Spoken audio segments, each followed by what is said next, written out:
a pie in the face with the best of them.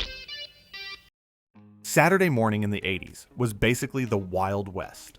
If you had cereal in one hand and a TV remote in the other, you could watch anything from talking toys to space nights to a teenager who turns into a car when he gets wet. And that's the thing. For every cartoon that became a legend, there were a dozen more that showed up out of nowhere, crashed hard, and disappeared before most kids even learned the theme song. Because the business moved fast. Networks wanted the next big hit. Toy companies wanted the next big craze.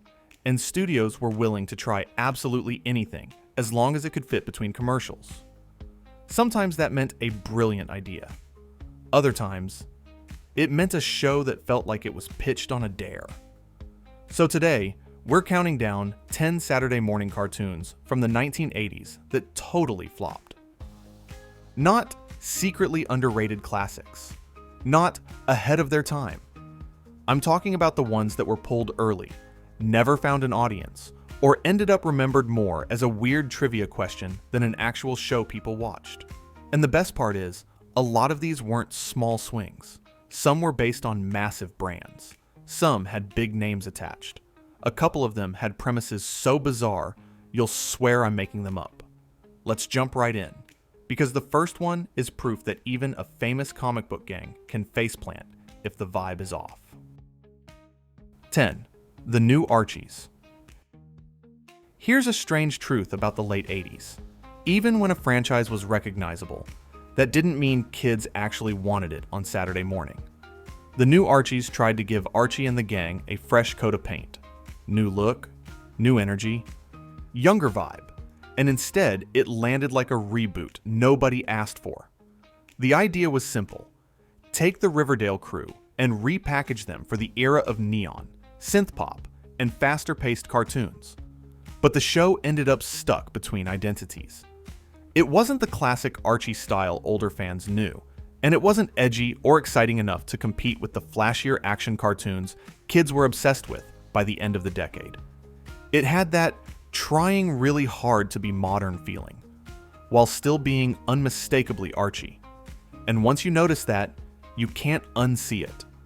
The jokes are lighter, the situations feel smaller, and everything has this slightly after-school special, but animated tone. Not terrible, just easy to ignore, which is basically the kiss of death on Saturday morning. The real problem? Saturday mornings rewarded big hooks. Clear fantasy, clear action, clear comedy. The New Archies was more like pleasant background noise, and that's not how you win a time slot. Now, speaking of big hooks, our next show tried to turn an arcade racing game into a full-on sci-fi spy adventure. And yes, it's as weird as it sounds. 9. Pole Position. Pole Position is one of those cartoons that makes you pause and ask, wait, the arcade game? Because, yeah, this show took a popular racing game and decided the best way to adapt it was secret missions, high-tech gadgets, and a whole spy operation vibe. On paper, it's easy to imagine the pitch. Fast cars, quick action, cool stunts. But in practice, it didn't really feel like a racing cartoon. It felt like a generic adventure show that happened to have cars in it, like someone stapled the name onto the script after the fact. And when kids tune in expecting pure speed and racing energy, a bunch of mission briefings and spy plotting can feel like someone hit the brakes. The biggest issue was the identity crisis. If you're going to be a racing show, lean into the races. If you're going to be a spy show, make the characters iconic and the stakes unforgettable. Pole Position tried to be both, and instead it became neither. It wasn't distinct enough to stand out in a crowded Saturday morning lineup, and it didn't have a character or a catchphrase that could carry it through. What makes it extra funny is that it's not even the most bizarre car-related cartoon on this list, because the next one didn't just feature cars. Its main character literally became one. And once you hear how that transformation works, you're going to understand why it didn't exactly become the next big phenomenon. 8. Turbo Teen. Okay, Imagine you're a network executive in 1984 and someone walks into the room and says, "I've got the next hit. It's Knight Rider, but for kids." And the teen turns into the car. If you're wondering what the catch is, here it is. He transforms when he gets wet. Rain, splash, pool, water balloon, boom. Suddenly your main character is a sports car. That's Turbo Teen. And it's the kind of premise that sounds hilarious for about 15 seconds. Until you realize you have to build an entire series around it. The show tried to make the transformation its big signature, but it also trapped itself. Every episode had to maneuver toward water like it was a magical plot device. That meant you could basically feel the writers shoving the story toward the same gag over and over. And the tone is this strange blend of action and goofy body horror adjacent comedy. Not scary, but definitely the type of concept that makes you tilt your head and go, "Who greenlit this?" It also didn't help that the transformation gimmick is the most memorable thing about it. So once you've seen it, you've kind of seen the whole trick. That's why people remember Turbo Teen today. Not because it was beloved, but because it's the perfect only in the 80s cartoon. It's a meme before memes existed. And if you think turning a kid into a car is peak 80s nonsense, wait until you meet the next entry. A literal toy puzzle brought to life like it's some kind of magical celebrity. 7. Rubik, the amazing cube. There are toy tie-ins, and then there's Rubik, the amazing cube, where the actual Rubik's Cube becomes a character with a face, arms, and a personality. Like the world's most famous puzzle decided it wanted to be your quirky friend. This one is such a perfect snapshot of the era, because it feels less like we have a story to tell, and more like this thing is popular, so make it talk. The Rubik's Cube craze was real, and the show clearly wanted to ride that wave while it was still huge. The problem is that trends burn out fast, and Saturday morning cartoons don't have time to wait for an audience to get it. The show tries to build charm around Rubik's oddness. He's magical. He's helpful. He's basically a little floating problem solver. But even with that, the whole premise is hard to anchor emotionally. It's tough to create a world kids want to live in when your main star is a toy that feels like it was invented in a boardroom.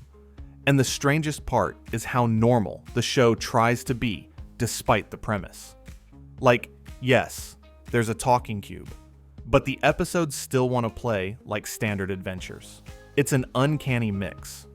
Rubik didn't become a long-running Saturday staple. It became a, wait, that existed, footnote, which is still better than the next one, because our next entry is a cartoon so infamous that depending on where you lived, you might not have been able to see it at all. 6. Garbage Pail Kids. If you grew up in the 80s, you know the Garbage Pail Kids were everywhere. Gross out trading cards that felt like the mischievous cousin of everything cute and polite. So naturally, someone thought, let's make that a Saturday morning cartoon. And here's where it gets wild. The cartoon basically became too hot to handle.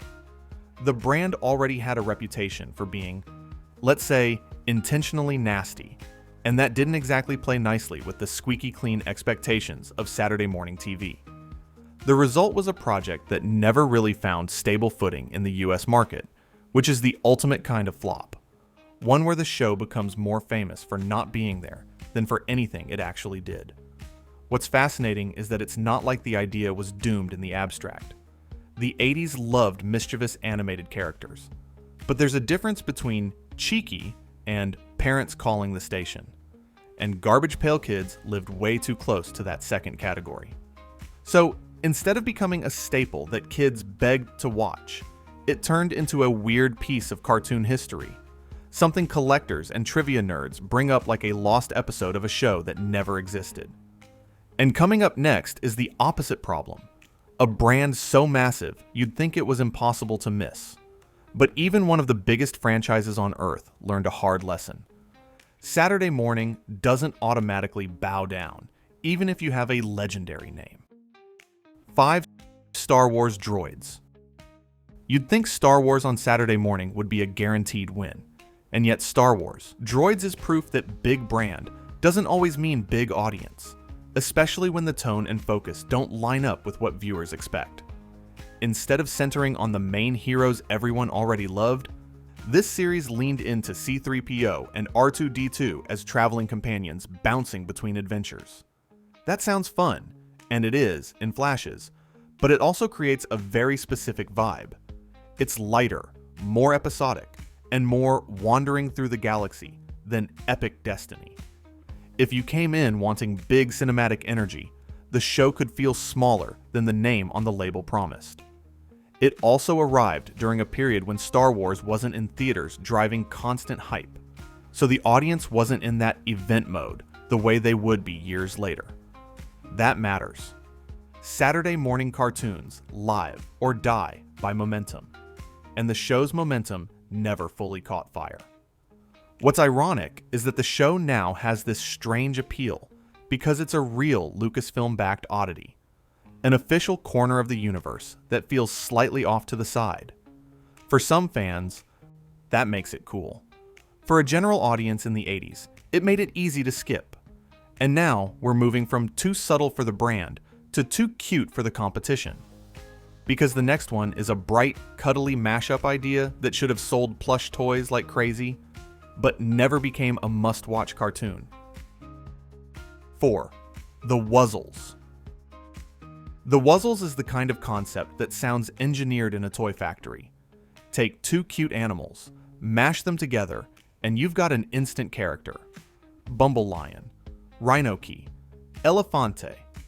It's half pun, half plushy. Perfect for the 80s, right? And honestly, the show isn't even offensively bad. It's colorful, energetic, and built around a world that's basically sweet and silly. The problem is that Saturday mornings were competitive, and sweet and silly wasn't always enough. By the mid-80s, kids had a buffet of cartoons fighting for attention, and a lot of them had stronger hooks, bigger action, sharper comedy, or characters that felt instantly iconic. With the Wuzzles, the core gimmick is also the limitation. Once you understand the half-and-half animal idea, you've absorbed the main marketing hook. Everything after that has to be carried by storytelling and personality. And the characters, while cute, didn't become cultural fixtures the way the biggest cartoon stars did. They didn't explode into the kind of obsession that keeps a show alive. It's also the kind of series that feels like it arrived just a little too early, before its studio could really turn TV animation into a machine. You can sense the ambition, but you can also sense the growing pains. So it ends up as one of those shows people remember in a foggy way. Like, I swear this was on, right?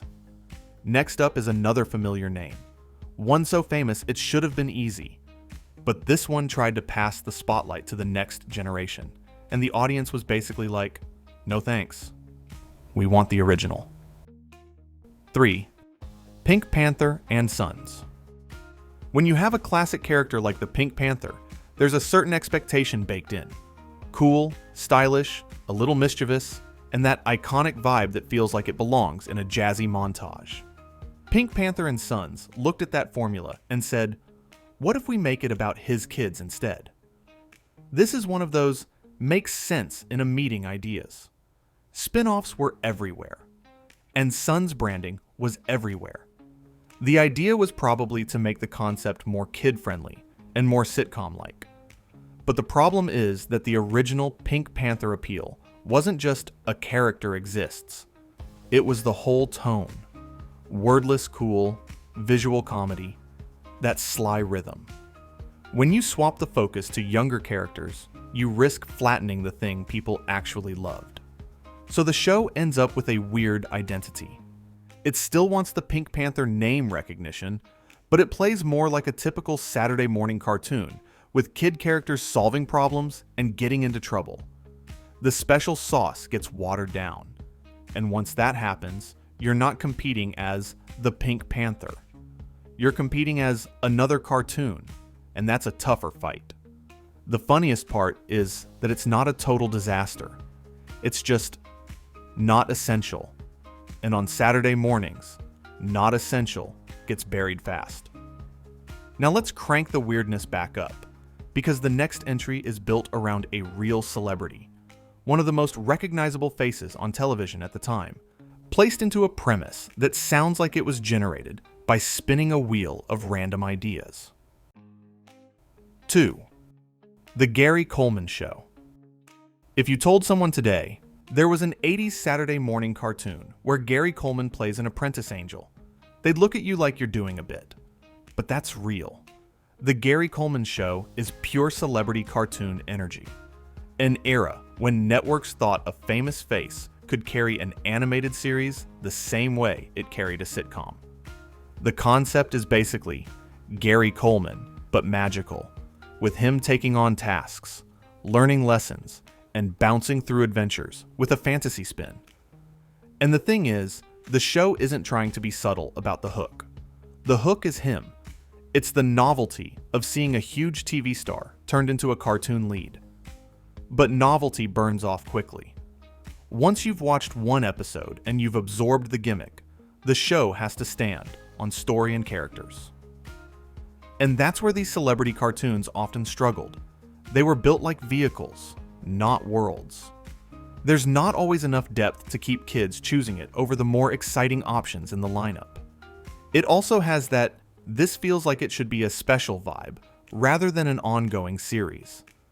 Like a one-time animated event you catch and then forget. And that's pretty much what happened. It didn't become a long-running staple. It became a strange footnote in the history of celebrity branding. Which brings us to number 1, the ultimate blink and you missed it flop. A revival with real talent behind it, a classic name attached, and a run so short it feels like it fell through a trapdoor. 1. The New Adventures of Beanie and Ceil. This is the kind of flop that feels almost cruel, because it didn't even get the chance to become a love it or hate it debate.